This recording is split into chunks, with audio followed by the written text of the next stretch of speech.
تو عورت کا حسن تو نزاکت میں ہے، لہذا بھاری بوجھ اس پر نہیں ڈالے. ملک کا ڈیفنس مردوں کا ذمہ داری ہے، نان نفقے کی فراہمی مردوں کی ذمہ داری، عورت کی نہیں ہے.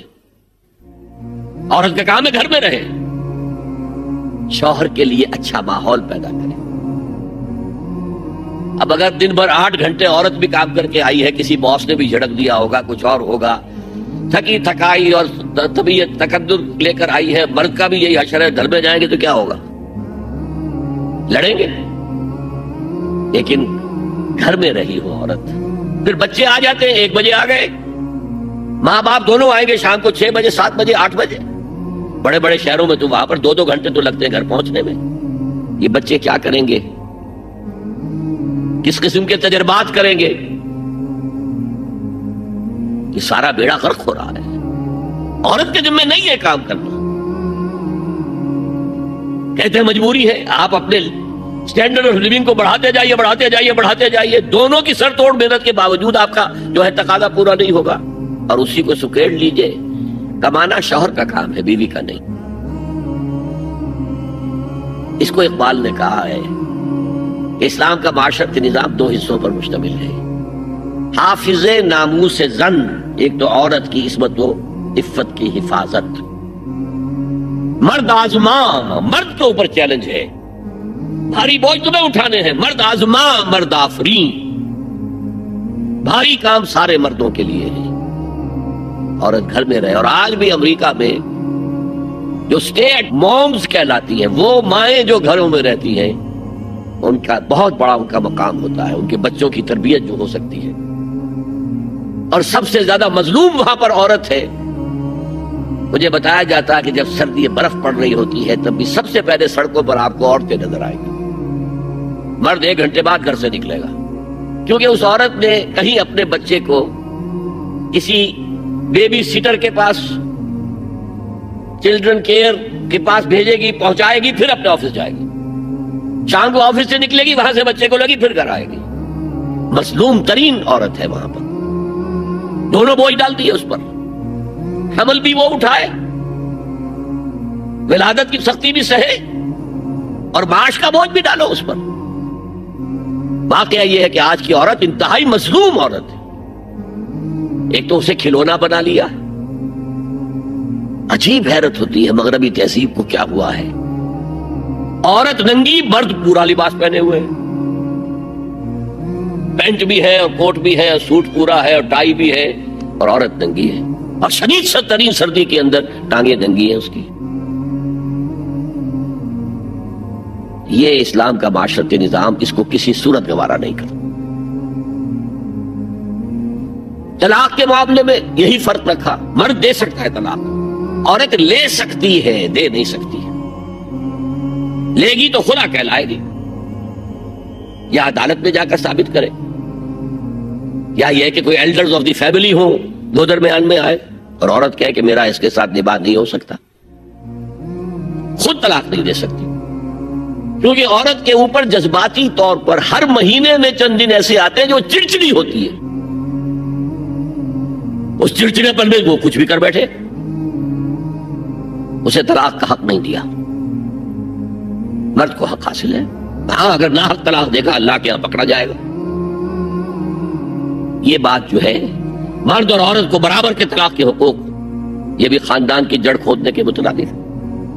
اچھا، بیٹے اور بیٹی میں وراثت کا فرق ہے. کیوں؟ بیٹا شادی کرے گا تو مہر دے گا، لڑکی شادی کرے گی تو مہر لے گی. حالانکہ ضرورت لڑکی کو لڑکے کی ہے، لڑکے کو لڑکی کی ہے، دونوں کی ضرورت تو برابر ہے. لڑکا مہر دے اور لڑکی لے. کیوں؟ تاکہ یہ معلوم ہو کہ یہ سربراہ ہے. حافظ ناموس زن، مرد آزما، مرد کی ذمہ داری ہے. ہم نے اسی ضمن میں پاکستان میں ایک تحریک شروع کی، شادی بیاہ کے ضمن میں. یہ بھی ہمارا بڑا سوشل فنکشن ہے، بہت بڑا. اور اس میں فضول خرچیاں ہو رہی ہیں. حرام کی کمائی ہوئی کمائی جو ہے وہ پانی کی طرف بہائی جاتی ہے. ابھی مجھے ایک صاحب نے بتایا کہ ممبئی میں 2 شادیاں ہوئی ہیں مسلمانوں میں. ایک میں 1.5 کروڑ روپیہ خرچ ہوا، ایک میں 80 لاکھ خرچ ہوا. ہم نے وہاں اصلاحی تحریک شروع کی. ضیاء الحق صاحب نے بھی کوشش کی تھی، آرڈیننس پاس کیا تھا، لیکن یہ چیزیں قانون سے نہیں. آپ کہیں کہ کسی دعوت میں 50 سے زیادہ مہمان نہیں آئیں گے، وہ 100 آ گئے تو زیادہ یہ ہوگا پولیس والوں کو رشوت کا کھاتا کھل گیا، جو یہ پیسے لے جائیے صاحب. کبھی کبھی وہ پکی پکائی دیگیں لے جا کے اپنے تھانے میں بیٹھ کے کھاتے تھے. لیکن قانون سے نہیں بدلتا مزاج. ہم نے کیا طے کیا؟ دیکھو یہ ہے چٹان کی بنیاد. آپ کو بڑی اونچی بلڈنگ بنانی ہے تو دیکھنا پڑتا ہے چٹان نیچے بنیاد زمین کیسی ہے. تو بنیاد کیا ہے؟ آپ سادگی کرو سادگی کرو سادگی کرو، یہ واسطہ بے معنی ہے بالکل.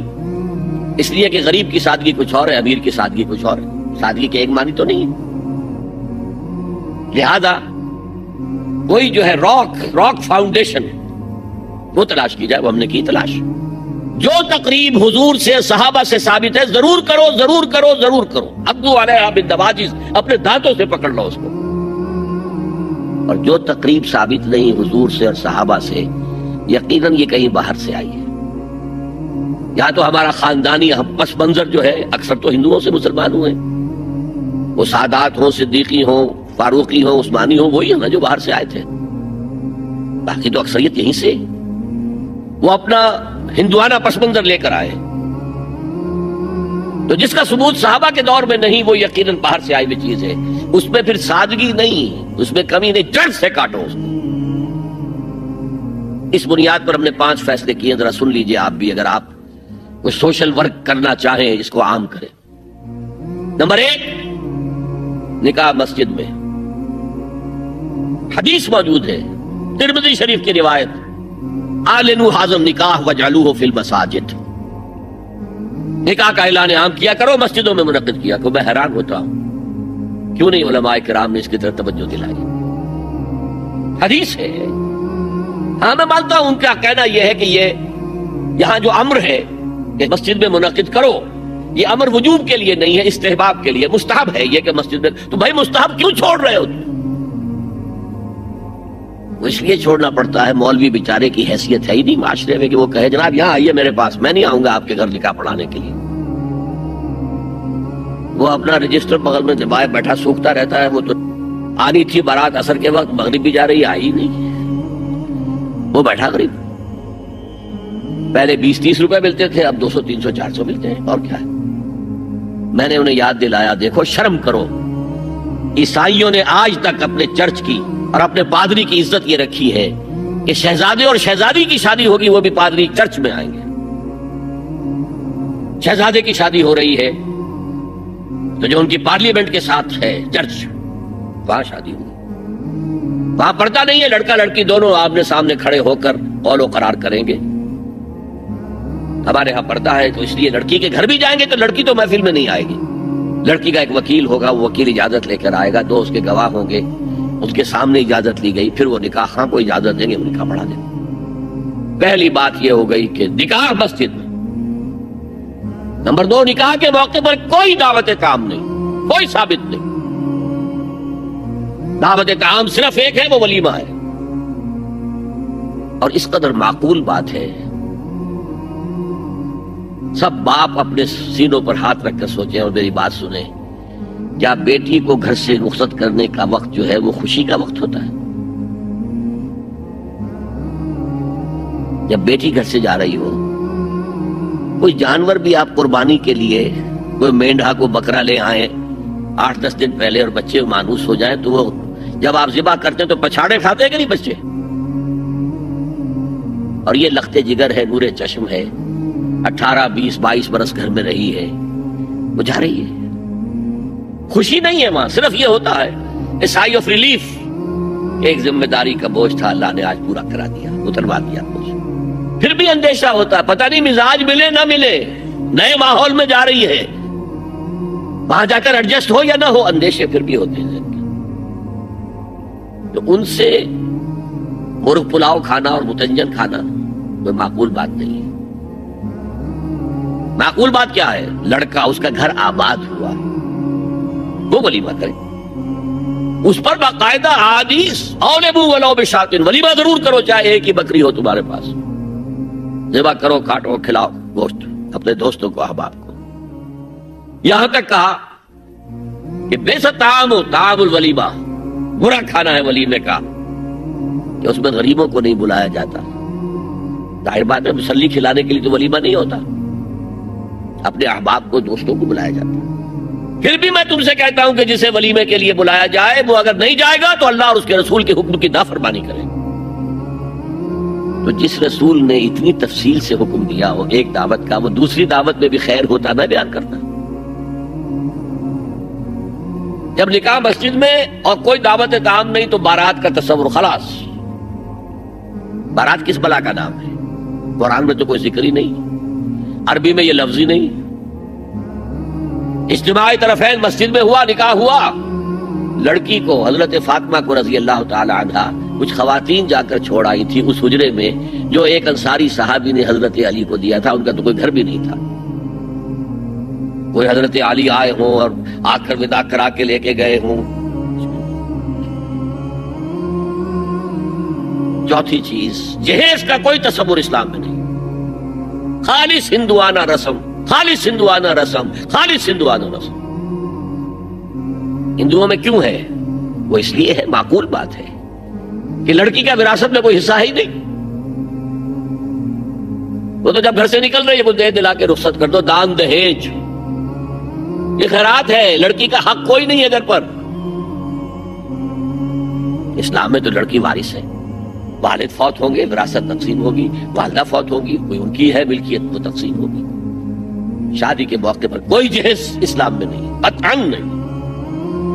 غلطی سے حضرت فاطمہ کے جہیز کو جہیز کہہ دیا گیا. وہ جہیز کیا تھا؟ ایک پیسہ بھی حضور کے اپنی جیب سے نہیں تھا. اس شادی میں خاص بات کیا تھی کہ دولہا کے ولی بھی حضور ہی ہے. اور کون ہے؟ علی کا کون تھا مدینے میں؟ اور دلہن کے والد بھی حضور ہیں. اب حضور پوچھتے ہیں حضرت علی سے تمہارے پاس مہر دینے کے لیے کچھ ہے؟ عرض کیا میرے پاس تو کچھ نہیں. وہ فقراء صحابہ میں سے تھے. فرمایا مہر تو دینا ہے. تمہارے پاس ایک زرہ ہوتی تھی؟ جی ہاں زرہ تو ہے. انہوں نے یہ سمجھا زرہ تو جہاد کے لیے ہے، کوئی وہ دولت تو نہیں ہے. فرمایا جاؤ اسے بیچو یا گروی رکھ کے قرض لے کر آؤ. وہ گئے، حضرت عثمان نے خرید لی اور کچھ دنوں کے بعد واپس کر دی ہدیتاً. یہ زرہ میں ہدیہ آپ کو کر رہا ہوں. اس وقت اگر کہتے چھوڑو علی، کہاں لو میں پیسے دے دیتا ہوں تمہیں، تو ان کی طبیعت پر بار ہوتا ہے.